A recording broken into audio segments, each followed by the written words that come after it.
South India shopping mall the wedding మంత్ర సరికొత్త wedding collection south India shopping mall. Telangana రాజకీయ రణరంగం ఇంకా ఎందుకు ఇంత హీట్ ఎక్కుతుంది? బీఆర్ఎస్ పార్టీ బీజేపీలో విలీనం అవుతుందా? ఆడబిడ్డతో పెట్టుకుంటున్నారు.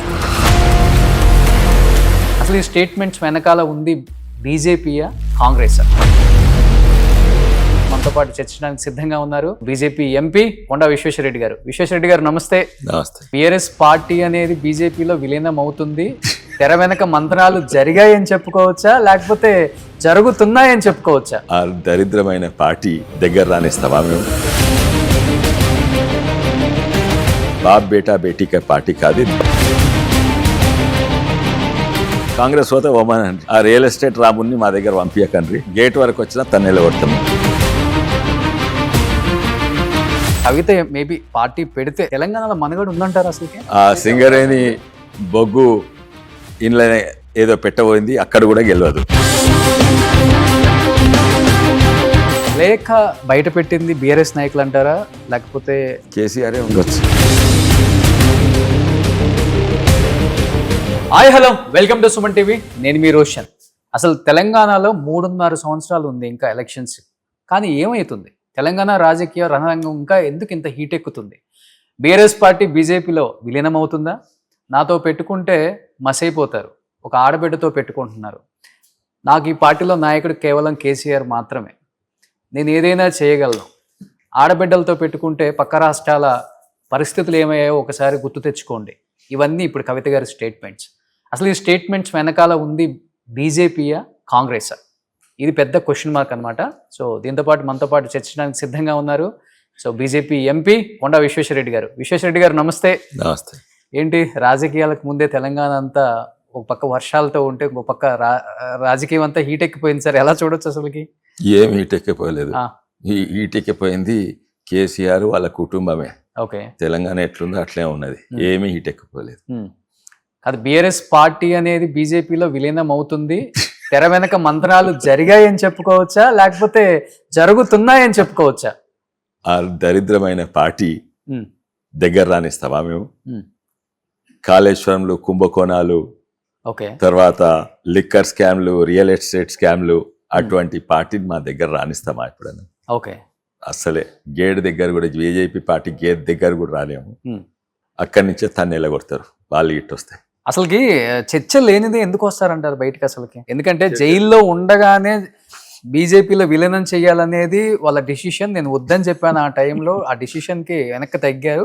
కానీ అందుకే జైలు పడ్డదా? అందుకే జైలు పడ్డదా? లిక్కర్ స్కామ్ జైలు పడ్డదా? ఓకే, వాస్తవాలు చూడండి. ఆమెను పక్కకు పెట్టేసిండ్రు. ఓకే, ఆమె ఒక స్ట్రాంగ్ లేడీ, ఆమెకు ఎన్నో ఆశలు ఉండే, ఎన్నో ఒక పవర్ సెంటర్ ఉండాలని ఉండే, కానీ చెప్పేసిండ్రు ఇది బాబ్ బేటా బేటీక పార్టీ కాదు, ఇది బాబ్ బేటకా పార్టీ, నీకు ఇక్కడ స్థాయి లేదని. ఇంట్లో కూడా స్థాయి లేకుండా ఇప్పుడు కాదు, ఎప్పుడో అప్పుడు ఎంపీగా అక్కడ పంపేసిండ్రు. దాని తర్వాత గెలిచినాక టీఆర్ఎస్ బీఆర్ఎస్ పార్టీ గెలిచినాక వాళ్ళు ఇక్కడ 10 ఏళ్ళు పాలించిండ్రు. 10 ఏళ్ళల్లో ఇక్కడ ఆమెకు ప్రాముఖ్యత ఇవ్వలేదు, తర్వాత ఇక్కడ రానియలేదు, ఉండనియలేదు, ఇక్కడ బిజినెస్ చేయనీయలేదు. ఇక్కడ రియల్ ఎస్టేట్లు ఏమో కొడుకు చూసుకుంటాడు, ప్రాజెక్టులు ఏమో తండ్రి చూసుకుంటాడు. నువ్వు కాంట్రాక్ట్లు దాంట్లో ఎల్లు వెక్టర్కు ఇక్కడ నుంచి. అందుకే ఆమె పాపం ఢిల్లీకి పోయి ఏదో బిజినెస్ చేసుకుంటుంది, అంటే బిజినెస్ అంటే స్కామ్. ఓకే, అందుకే అప్పటి సందే కాదు, అది ఎప్పటి సందో నడుస్తుంది ఇది. ఆమెకి ఇక్కడ ఇదేంట్లో ఎల్లు పెట్టకు, ఇక్కడ నుంచి వెళ్ళిపోవని అప్పుడే తరమించిన. అందుకే ఢిల్లీకి పోవాల్సి వచ్చిందా? ఇక్కడనే మస్తు స్కామ్లు చేసుకున్నారు, అందరు చేసుకున్నారు. ఈమె ఇంకా చేసుకొని ఇవ్వలేదు, ఢిల్లీకి పంపించిండ్రు. వచ్చినాక కూడా చెప్పిండ్రు, ఇది నా తర్వాత కొడుకే ఉంటాడు, నీకే స్థాయి లేదు అంటే. ఇక ఆమె ఇది క్లియర్ గా మీకు వచ్చిన మెసేజ్ ఆ పార్టీ నుంచి, పార్టీ కీలక వ్యక్తి మీతో మాట్లాడిన సమాచారం అంటారా లేకపోతే ఓవరాల్ గా అంత బయట జరుగుతున్న గ్లోబల్ బయట జరుగుతున్నది? ఇవాళ రేపు న్యూస్ లో వస్తుంది, ఇదంతా పెద్ద డ్రామా. ఆ డ్రామా ఎందుకంటే ఆమె ప్రాముఖ్యత పోయింది, పార్టీ ప్రాముఖ్యత కూడా పోయింది. ఎవడు అటు చూస్తలేడు. మా రంగారెడ్డి జిల్లా, వికారాబాద్, తర్వాత మహబూబ్ నగర్, ఇక్కడ దక్షిణ తెలంగాణలో లేనే లేకుండా పోయింది పార్టీ. ఇంతో అంత ఉందంటే ఆ ఉత్తర తెలంగాణ మా బండి సంజయ్లు, అరవింద్లు, నాగేష్, అది బీజేపీ చాలా బలంగా ఉంది అక్కడ. ఓకే, అక్కడ ఇంత ఉన్నది. మళ్ళా ఇంకెక్కడ ఉంది ఈ పార్టీ అంటే టీఆర్ఎస్ బీఆర్ఎస్ ఖమ్మం నల్గొండ ఉంది, అక్కడ కాంగ్రెస్ స్ట్రాంగ్ ఉంది. ఇది అసలుకి ఎక్కడ అసలు స్థాయి దొరకలేదు, ఓకే మెల్లగా మాయమవుతుంది. ఇప్పటివరకు మాయం కావాలి. అందరికి తెలంగాణ ప్రజలకి అందరికి తెలుసు మీ 3 ఎకరాలు ఏమాయే, మీ దళిత బంధువులు ఏమాయే, మీ కేజీ పీజీలు ఏమాయే, మీ కాళేశ్వరం ఏమాయే తెలుసు. తెలంగాణ ధనిక రాష్ట్రం అని అప్పుల పాలు చేసింది. ఓకే అది ఒక black mark on Telangana history. ఎంతోమంది నమ్ముకొని తెలంగాణ రాష్ట్ర సమితిని గెలిపిస్తే అది తెలంగాణ రాష్ట్ర సమితి పోయి బాబ్ బేటీకే పార్టీ అయింది. ఎవరు నమ్ముతాడు? అందుకే దానికి లేకుంటే ఇప్పుడు కొంచెం న్యూస్ ఉండాలి, ఎవడు చూస్తలేడు అని అన్ని డ్రామాలు. అండ్ దాంట్లో మాత్రం సాధించింది. కాదు మీరేమో ఇలా అంటున్నారు, ఒక పక్కన చూస్తేనేమో బీఆర్ఎస్ పార్టీ అనేది చాలా స్ట్రాంగ్ అవుతుంది. అది గ్రహించిన కొంతమంది నాయకులు అంటే బీజేపీ వాళ్ళు కావచ్చు, కాంగ్రెస్ వాళ్ళు కావచ్చు, కావాలని కవితను పాములాగా వాడుకొని ఇప్పుడు తెర మీదకి ఈ అంశాన్ని తీసుకొచ్చి ఆమెను రెచ్చగొట్టే ప్రయత్నం చేస్తున్న కొంతమంది బడా నాయకులు అనేది వాస్తవం కదా? నేను ఫస్ట్ అంటే బీఆర్ఎస్ స్ట్రాంగ్ అవుతుంది అన్నారు. అంటే వాళ్ళు మాట్లాడింది అదే వాళ్ళు మాట్లాడింది. ఎక్కడ స్ట్రాంగ్ అవుతుంది? ఆ వరంగల్ స్పీచ్ ఇచ్చినప్పుడు చూపెట్టుకున్నారు వాళ్ళ ప్రతాపం, వాళ్ళ సాహసము, వాళ్ళ సైన్యం ఏంది, మా సోషల్ మీడియా వారియర్స్ అన్నాడు కేసీఆర్. గదే వాళ్ళ బలం. పేడ్ సోషల్ మీడియా వారియర్స్ కదా, అది తప్పలేదు. మీరు కూడా ఎక్కువ కవర్ చేస్తారు. ఇప్పుడు ఈ నడుమ దీనివల్ల ఎక్కువ బాగా కవర్ చేస్తున్నారు. అది తప్ప వేరే బలం లేదు. ఉన్న బలం ఇంతో అంతో ఉత్తర తెలంగాణలో అక్కడ నల్గొండ, అక్కడ కూడా వాళ్ళు అటు కాంగ్రెస్ తట్టుకోలేదు, ఇటు బీఆర్ఎస్ తట్టుకోలేరు. దక్షిణ తెలంగాణ అయితే లేకుండా పోయినరు. కానీ మీ పార్టీ ఎమ్మెల్యే ఒక స్టేట్మెంట్ ఇచ్చారు రాజాసింగ్, అంటే అత్యధిక పారితోషికం ఇస్తే మా పార్టీ ఎమ్మెల్యేలు కూడా బీఆర్ఎస్ వైపు మొగ్గు చూపుతున్నారు, జంప్ చేసే అవకాశం కూడా ఉంది. మేము అక్కడ కదా ఏదో తొందరలో అన్నాడో ఎందుకు అన్నాడో నాకు తెలియదు, నేను వినలేదు. కానీ మీరు అడిగిన చెప్తున్నా, అన్నాడా లేదా కూడా నాకు తెలియదు. నిజంగా అంటే తప్పు, లేకపోతే తొందరలో అన్నాడా ఏ సందర్భంగా నాకు తెలియదు. కానీ అట్లా గిట్ట అంటే తప్పు. ఇంకోటి తప్పు ఒప్పో ఇది సాధ్యమా? ఎవడైనా నాశనమయ్యే పార్టీలకు ఎవరైనా దుక్కుతారా? అసలు పవర్ లేని పార్టీలకు ఎవరైనా దుక్కుతారా? ఇది వాస్తవం కాదు. కానీ ఇప్పుడున్న పరిస్థితుల్లో కవిత మేబీ పార్టీ పెడితే తెలంగాణలో మనుగడ ఉందంటారు? అసలుకే ఇంపాక్ట్ క్రియేట్ చేయగలరా? బొగ్గు ఇంట్లోనే ఏదో పెట్టబోయింది, అక్కడ కూడా గెలవదు. ఎమ్మెల్యే ఇడ్స్పెట్టు, ఎంపీ ఇడ్స్పెట్టు, పార్టీ ఇడ్స్పెట్టు, సింగరేణిలో కూడా యూనియన్లలో గెలవదు. ఓకే సార్, మీరు బీఆర్ఎస్ పార్టీ నుంచి వచ్చారు కాబట్టి మీకు అక్కడ అన్నీ తెలుసు, అన్ని మంచి తెలుసు, చెడు తెలుసు. మీరు కూడా ఏ పరిస్థితులలో బయటకు వచ్చారో జనానికి తెలుసు. అసలు బీఆర్ఎస్ పార్టీలో ఉన్న కీలక వ్యక్తులు కొంతమంది కోవర్ట్స్ ఉన్నారని చెప్తున్నారు. అంటే బీఆర్ఎస్ ఉన్నారా కోవర్ట్స్? కాంగ్రెస్ ఉన్నారా? బీఆర్ఎస్ లో ఉన్నారనే కదా కవిత గారి స్టేట్మెంట్ కూడా. ఏంది బీఆర్ఎస్ లో కోవర్ట్స్ బయట క్లిక్ చేస్తున్నారు, బయట క్లిక్ చేస్తున్నారు. మళ్ళీ ఆమె లెటర్ ఎవరు లీక్ చేసిందా? అదే కదా చెప్తుంది. మరి అంటే ఆమె లీక్ చేయలేదా? అంటే కేసీఆర్ లీక్ చేసినట్ట, సంతోష్ రామ్ లీక్ చేసినట్ట. మీరున్నప్పుడు కోవర్ట్స్ ఎవరు సార్? ఏది మీరున్నప్పుడు కూడా కోవర్ట్లు ఉన్నారా? ఉంటే ఎవరు? వాళ్ళే కీలకంగా ఇప్పుడు కూడా ఉన్నారా? నేనున్నప్పుడు కోవర్ట్లు లేరు అనుకుంటున్నా. అంటే నిరసన బయట 2-3 కూర్చుంటే నిరసన అది కూడా తర్వాత 2016 నుంచి మొదలైనవి.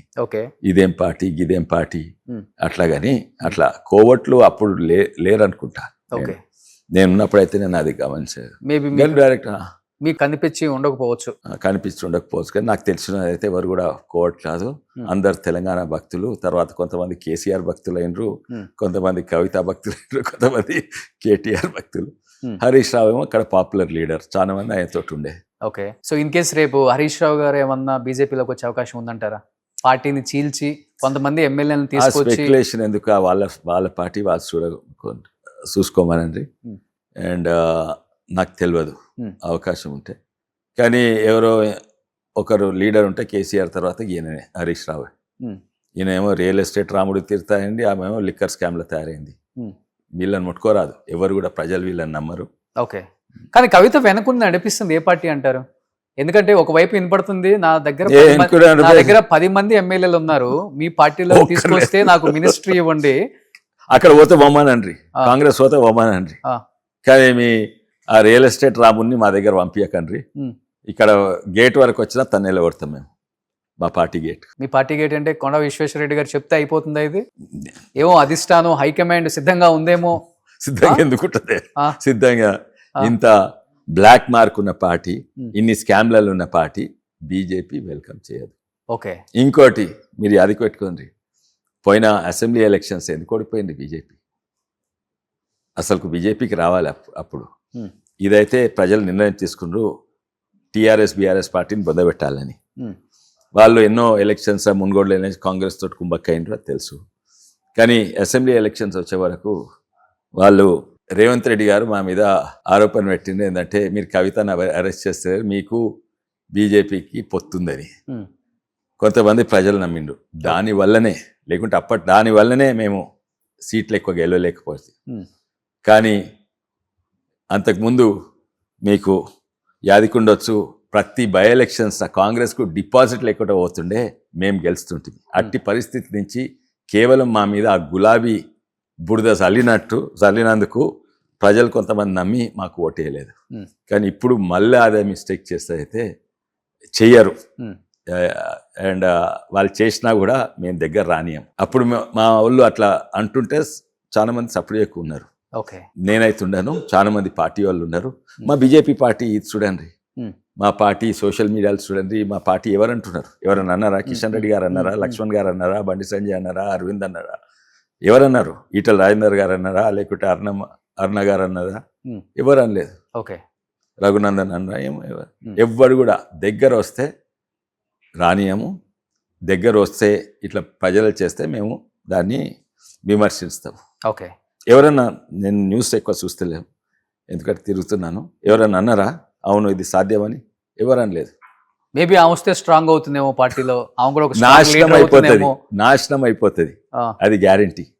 తెలంగాణలో సో మీరు ఏదైతే పేర్లు చెప్పారో వీళ్ళందరికి ఎవరు కూడా కవిత గారిని వెల్కమ్ చెప్పే ఉద్దేశం లేదు. ఒకవేళ కవిత గారిని కాదు, ఆమెనైతే ఎట్లా కాంగ్రెస్ పోతుండొచ్చు. ఇంకోటి చాలా మంది అనుకుంటారు, అది ఇదే వాస్తవం నేను అనుకుంటున్నా. ఒకటేమో వాళ్ళు మీడియాలో ఉండాలి, ఆ పార్టీ చచ్చిపోతుంది.